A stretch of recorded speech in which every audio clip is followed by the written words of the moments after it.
Welcome to the sales videos.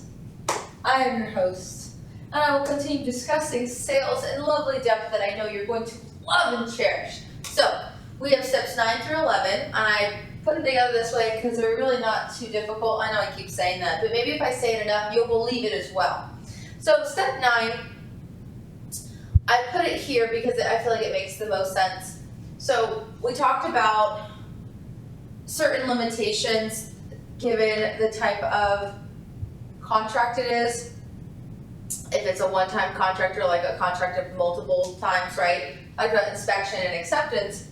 And I didn't talk too much about revocation and rejection because I figured to talk about it next. I figured it'd make the most sense. So, in the spirit of that, what is a revocation or a rejection? So, a revocation, as I specifically mentioned prior, is when a buyer has already accepted a good that was delivered to them, and at some point later, they decide that they no longer want this good anymore. But it's not like when you buy a jacket at the store and you're like, I don't really want this anymore, I'm going to return it. It's not like that. It's a little bit more serious. You can't just do so because you changed your mind. When you are taking back an acceptance of an item that a seller delivered to you, it's called a revocation, and you can only revoke acceptance if there's a material defect that for whatever reason normal conditions of an inspection were done, and for whatever reason it did not uncover this defect, and because of that you're still allowed to revoke your acceptance, because had you found this defect in your inspection, you would have never accepted the goods in the first place. So it's an additional protection for a buyer if something happens that prevents them from really taking advantage of this product, because for whatever reason the defect materially alters their ability to use the product in some way, shape, or form. Now, material defect, I hate to use the N word, but it's nuanced. Why is it nuanced? Because a material defect doesn't necessarily mean it's so beyond damage that it cannot be used. It usually just means it's enough that it affects its value, or it affects your ability to get the full usage of the actual item itself. Now, so when you look at a material defect, you're really looking at, is it, like if it's a wire rack for clothes, maybe the wire rack is rusted or crooked. Sure, you can use it, but it will not last as long, and the clothes will have a tendency to slide to one side, which puts more weight on one side, which is disproportionate. That disproportionate amount of weight on one side is going to mean that it's not going to last as long. It's more likely to fail sooner. That's going to be something that's going to be considered a material defect. Or, if you have clothes that are the wrong color, and you bought these clothes specifically for a fall festival where the colors are only brown, red, and orange, and they came in, hot pink, and there's nothing wrong with that color. However, that's not what you ordered, and because of the circumstances of the purchase, there is a material defect. Now, sometimes you can kind of say like a buyer's intent behind the purchase, like their reason for wanting to enter into this bargain in the first place, can come in a little bit to help support, give oomph to revocation, but not as much as you think. Because if it was really a big problem, they would have rejected off the bat. So be careful if you're trying to use that to give your argument a little bit more oomph. You're going to see it a little bit more when you look at a flat-out rejection. Now, the difference is obviously between a rejection and revocation is a rejection is I got the item and I say no. A revocation is I got the item, I said yes originally, but now I'm reneging on that and saying actually I changed my mind because of a material defect. Now, a rejection, as we mentioned, for a single term, one transaction is typically going to be easy to reject just simply based on the perfect tender rule, with the exception of the loopholes that we discussed with the trilogy. However, when it comes to rejection, you can do so. However, it has to be at a reasonable time, so it has to be seasonable. What that means is, I got this product, I have it for 2 days, I'm rejecting it. That's fair. I have a product and I hold on to it for 6 months, then rejection's not fair. Because if you don't reject within a seasonable, reasonable amount of time after you received an item, it is going to be presumed that you did in fact accept this item, Because if you really didn't want this item, you would have said something. And we do this because it goes back to basic public policy. There needs to be some level of finality to a contract for efficiency, freedom of contract, economy reasons, all these things. So if you want to throw some of those nuggets, you're welcome to. But the point of it is really is, if you don't want something, we're assuming you're going to say something or hold your peace, right? Now, what if you want to reject something? Now, and this goes back to, previous step 6. What type of item is it? Installment or one-time purchase type of deal? Based on that, why are you rejecting? Now, if you're rejecting because it's not a perfect tender, that's a good reason. If you're rejecting because even though it's an installment contract, you cannot utilize the orange sweaters because it's not part of the color scheme, then that's a good reason why. And so you can reject installment contract goods that are received, but you have to have a really strong reason. If you don't have a really strong reason to reject an installment contract, a lot of times you actually do not have the power or right as a buyer accepting a good to do so. There are a few exceptions, of course. So let's say I receive 100 t-shirts for a Christmas party, and I want them all to be red or green. And 50 of them are red, 40 of them are green, and 10 of them are purple. And I say, I accept these 90 shirts that are red and green, but the 10 purple shirts, I'm going to reject. Can I do that under an installment contract? Yes, 100%, because they don't match what you need them for, and this is something that you buy. Let's say it's considered an installment contract because you buy it 3 times a year for whatever reason, because you have Christmas and summer, I don't know. Let's say that you buy this and it's considered an installment contract. You can reject portions of the installment contract, and then obviously the ones that were messed up, you could tell the seller if you want them to cure the problem because they have the right to do so, or if you simply want those shirts to come off the total amount, or if you want them to make up for it the next shipment. You can do these things. There's a lot of contract negotiation that can negotiation that can come into this afterwards. But just know, if you can't flat out usually reject an installment contract unless you have a very strong reason why, and most of the time there is going to be a right to cure. Now, if you do, say, reject part of an installment contract, you have to remember that even if you have a single time contract for a lot of items, you can reject part of it, but what you accepted, you still have to pay for, and the portions that you did reject are going to be subject to the basic rejection rules. Now, what are the basic rejection rules? Well, the basic rules are, if I reject a product that was delivered to me regardless of the transaction, I, as the buyer, have an obligation to store these items in a reasonable manner, like put it in a storage facility, keep it inside, somehow protect it. It doesn't have to go a crazy over the top protection, but it has to be a level of protection that is reasonable given what the goods are. If I were to have bought them for myself, would I really keep them outside so somebody could steal them? Probably not. So it doesn't have to be over the top, but enough that's considered reasonable. Additionally, when you're looking at a rejection, a seller has the ability in a contract or in response to your rejection, they can give you instructions on how they want you to give them back those items. They'll give you instructions on how to ship it or who to deliver it to. Sometimes they have you take it to a third party, and a Bailey will accept these products on behalf of the seller.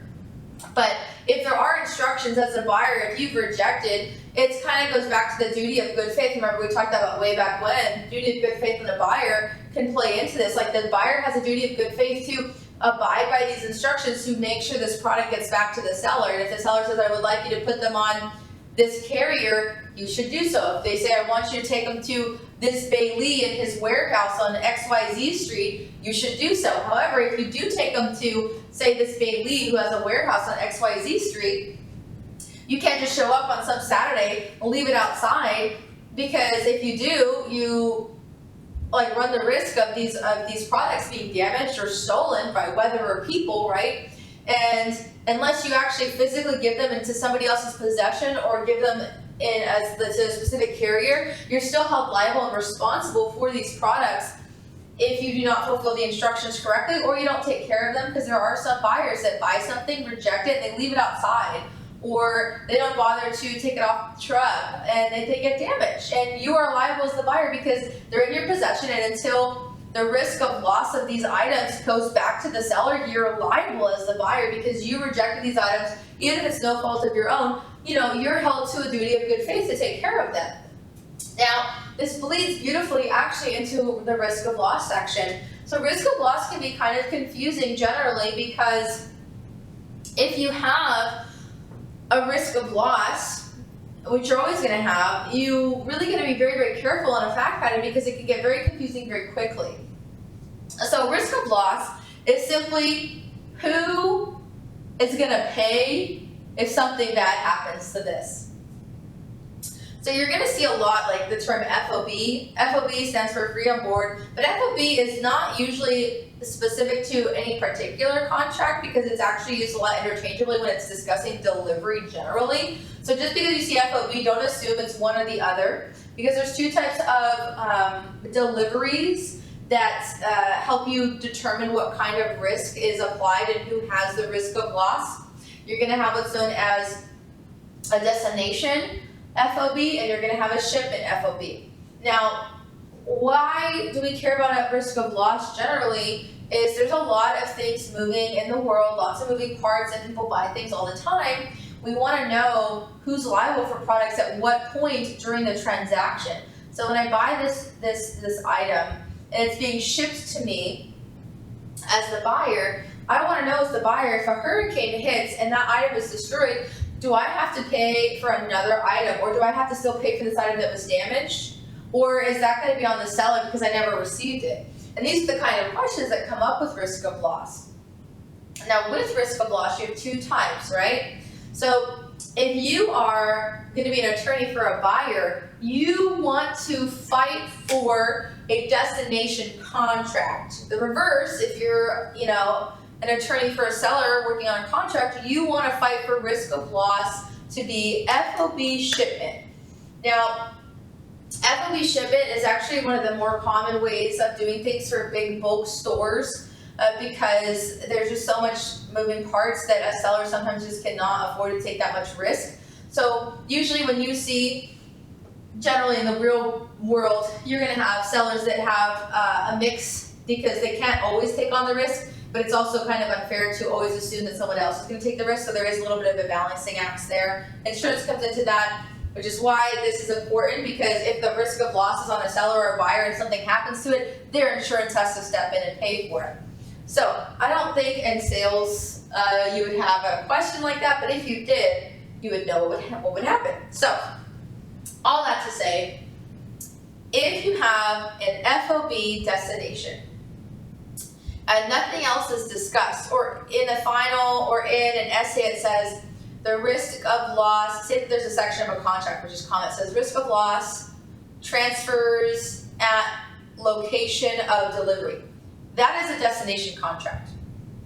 Anytime a contract specifically discusses an address specific to the buyer, their principal place of business, or a specific location the buyer chose, that's a destination contract because the goods are going to a very specific place.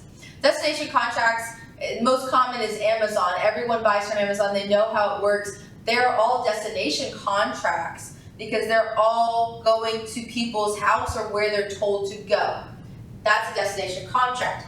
Destination contract for risk of loss means that until I, the buyer, have received this item or it has been delivered to my destination, I have no risk associated with these items, which means anytime from the time of purchase and throughout the delivery process, if something happens to that item, I don't have to pay for that item, one. And if I've already paid for it, I get another one shipped to me without extra charge because the risk of loss has never actually transferred from the seller to me, the buyer.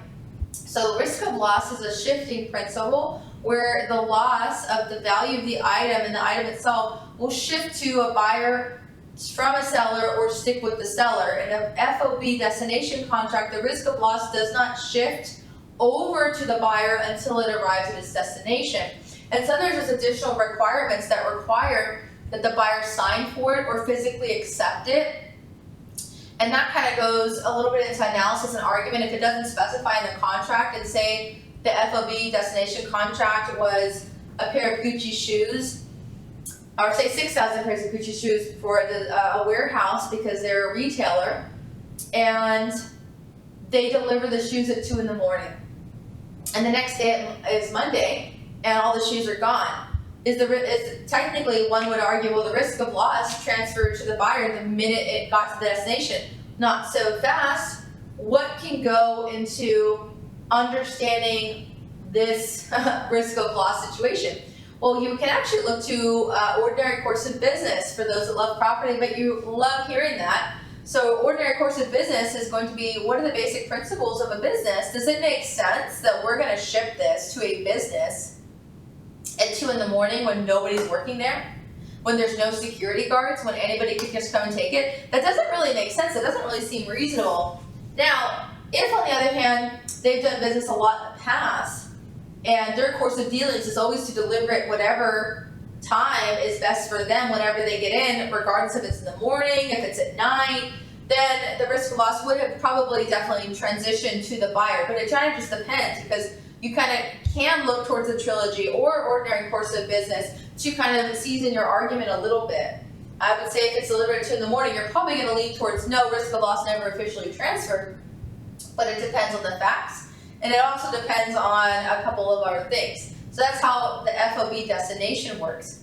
Now, FOB shipment can be a little confusing to some people, because sometimes when it's an FOB shipment contract, they don't actually say shipment, they just say FOB, and they use that to determine or to just let you know that it's for both, but it's not. You have to kind of look towards the facts, because FOB can be either.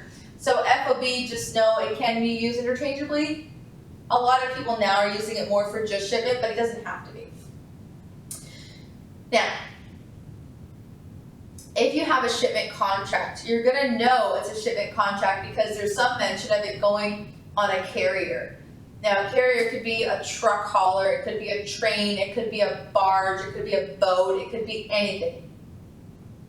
If you have an FOB shipment contract, and you know it is because it's going on a carrier of some sort, the moment that the seller gives the carrier your item, the risk of loss now is yours as the buyer, even if you have not received it yet. Because the minute that the seller gives it to the carrier, that's when title transfers to you, the buyer, because it's no longer in the possession of the seller. And so there are some rules, of course. For a carrier, a shipment contract, you're going to need to have a description of the product given to the carrier. There's usually going to be some type of signing or authentication, saying that they did accept this from you, the seller. And then there has to be some type of explanation of the buyer usually. It doesn't always have to be those things, but there usually has to be some type of documentation, proof in the facts. Now, if you don't have proof in the facts that it was given to the carrier, does that mean that the risk of loss didn't actually transfer to the carrier from the seller? Not necessarily. Why? Let's go back to the trilogy. If they always deal with this person, they never give documentation, they never had a problem, they might say we've been doing it this long for X amount of time. Or usage of trade. What if in this specific industry we never give documentation, which sounds crazy, but could be. So you have to kind of think about that when it comes to a shipment contract.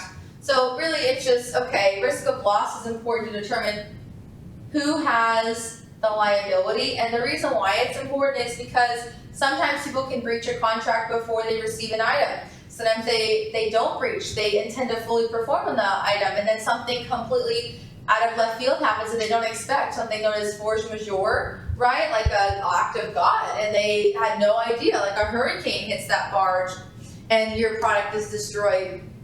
Or, somebody gets in a car accident on the way to deliver the product. There's so many things that could happen. So that's why risk of loss is really important to determine, because it helps you figure out who's liable. Now, the chances of a risk of loss analysis is, I would argue, very low, but it could come up, and sometimes it's not the actual bulk of the analysis, because they say something about a destination contract, but then the person received it and they accepted it, and then there's other issues that happen later. So if you see a risk of loss indication in the fact pattern, you know you don't have to analyze it. I think that's a word, I don't know, at all. It's one of those, if you have time to raise and dismiss, it would probably be good that you say, look, here we have an FOB destination contract, or here we have an FOB shipment contract, and we know that because of this, this, and this. Therefore, the risk of loss would have transferred from the seller to the buyer when it received, when the carrier received it, or we know for sure, I apologize, when the buyer received it at the destination. Now, we know for sure it's a shipment contract if we give it to the carrier and they, accept it, and there's documentation to prove that. Therefore, the risk of loss would have transferred to the buyer the minute the carrier got it. However, no analysis is needed because there was no issue regarding this risk of loss, but had there been, at this point, the risk of loss would have been on this person or this person. You could do something like that. Even something shorter, as just saying something like, this contract is FOB shipment, is FOB destination because of this, this, and this. And then you can continue with the rest of your analysis. Sometimes if you simply mention it, that's great because you're showing that you acknowledge this principle and you know this principle. It's not always required, but it can be very helpful, point-wise. Okay. Now we're on breach. So we have 3 types. There's other breaches, okay? But I'm just like, what's mainly here for sales? I'm trying to make this more about sales. So you have what's known as anticipatory repudiation. And you're like, that is a very long word. And I was like, you know what? It is a long word, but I'm going to help you because I care about you, okay? So anticipatory repudiation is when 2 people get into a contract, okay? And they could have not started their contract at all, or they could be in the middle of engaging in their contract. It doesn't matter.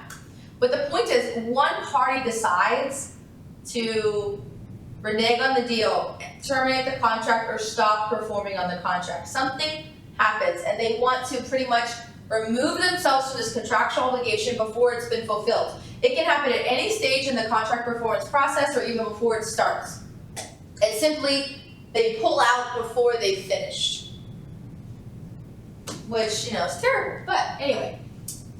Sorry, bad joke. I did not mean to make that joke. Anyway, so when you are anticipatorily repudiating, you could potentially cause a lot of issues to yourself as the buyer or seller because there's actually a lot of damages that you can claim as a buyer or seller depending on what happened. And I will break that down further because there are different remedies depending if you're a buyer or a seller if you do repudiate on the deal. So that if you do any type of anticipatory repudiation, that is going to be known as a breach of contract.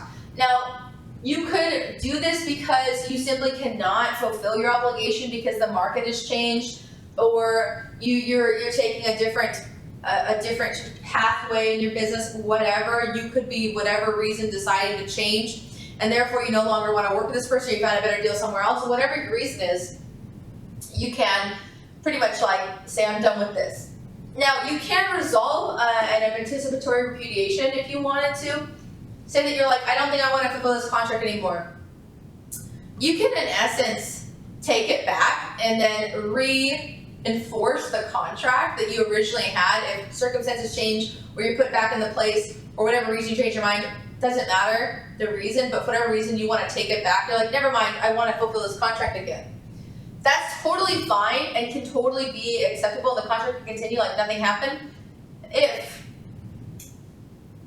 you, the breaching party, are still able to enforce the contract, meaning the person on the other side of that has not already changed their tune, meaning they haven't started or replaced you yet. Like, say that you're a buyer and you repudiate and the seller is like, I need to get rid of this crop because it's going to go bad, and they find somebody else to sell it to, and then you say, hey, never mind, I want to buy those tomatoes. The seller's going to be like, sorry.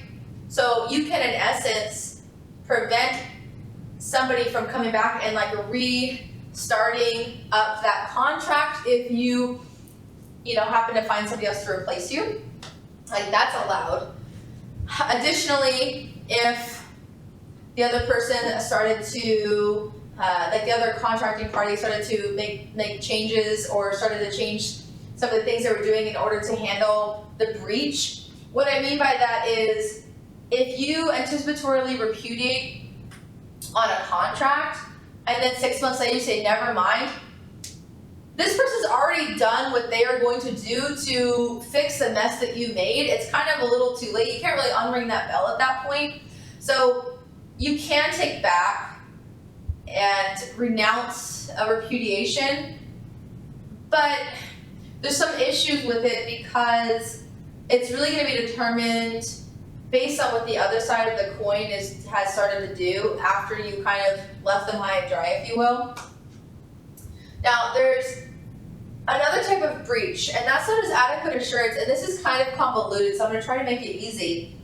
So what if somebody says, I think I want to get out of the contract, but they don't actually say that they want to get out of it, but they said that they were thinking about it, or they gave you some type of doubt to make you think that they might have a problem, or something that's very common is based on reputable, trusted sources, you hear from some birdie that's a trusted birdie that the buyer is in dire straits. They have no money, they're about to be bankrupt, and they have started to, not pay other, suppliers the last 6 months.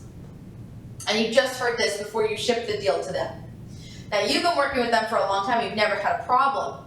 Can you, as the supplier, do an anticipatory repudiation on them simply based on this information? No, but what you can do is you can require adequate assurance from them in writing.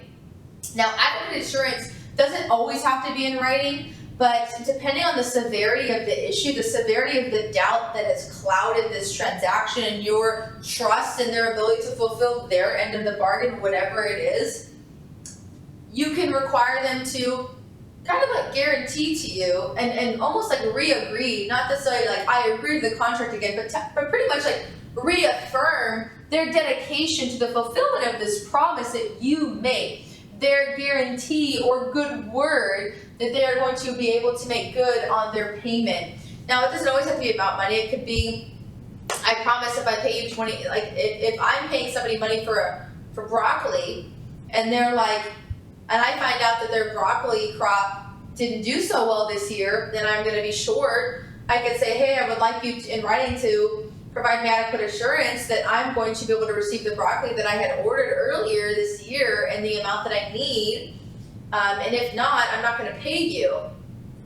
And if you require, regardless of what side of the coin you're on, if you're requiring somebody to provide you adequate assurance, you have to have a reasonable basis of doing so. You have to be able to substantiate your doubt or your reason why you are withholding performance. Because what anticipatory repudiation is when you stop performance.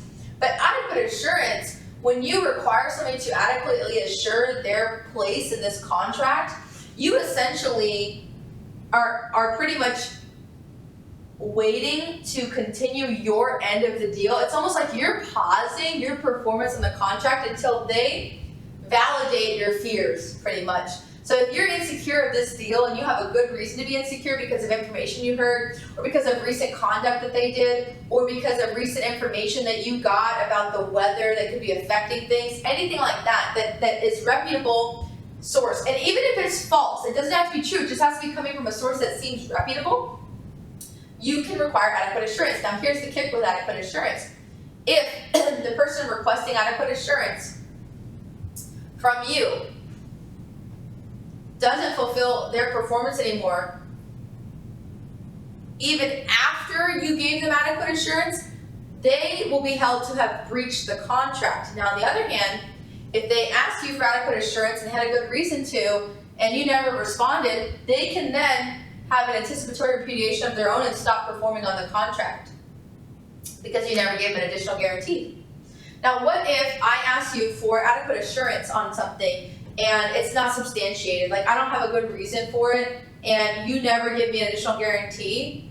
Can I stop performing on the contract? I mean, I can, but when I get to court, guess what's going to happen? They're going to say that I ended up breaching, and I'm going to say, well, they never confirmed in writing and reassured me when I sent them an adequate assurance request. They're going to say you didn't have a good faith basis for doing so. You had no reason to believe that there was a problem. You had no reason to doubt them. Therefore, you are liable for anticipatorily repudiating on a contract.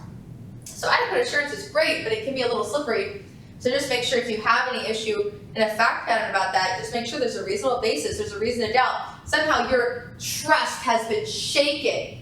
You just, for whatever reason, no longer trust them. And you have enough doubt to want to require extra guarantees and extra promise. Now there's one more thing, and that's going to be known as impracticality or impracticability, or something unforeseeable. So what is this? This is where you breach a contract because there's no possible way for you to fulfill it because it is literally impossible, or it would be so unfair, so unjust to require you to do so because it's impractical. What does that mean? So impossible is easy. I have a crop, I'm delivering it to you, and a tornado comes up and grabs the whole truck and swoops it up, and the product is gone. It's impossible for me to perform on that contract because it's gone. And it was something that was completely unforeseen. There's nothing I could have done to prevent it. There's nothing that's at my fault here. I had no idea. Therefore, because I had no idea, it was unforeseen circumstances. It had nothing to do with anything that was in my control. Act of God, if you will. It's impossible for me to perform, so even though it's a breach of contract, it won't count against me. Now, what if something is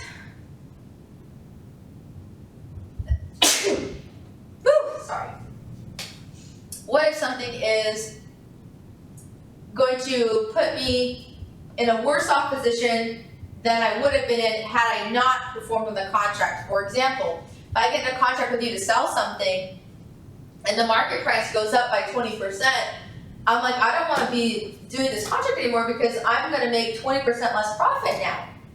Do I have to fulfill this contract? So one person might say, it's practical for me to do so, and I'm not going to do so I'm going to breach the contract, but it'll be excusable.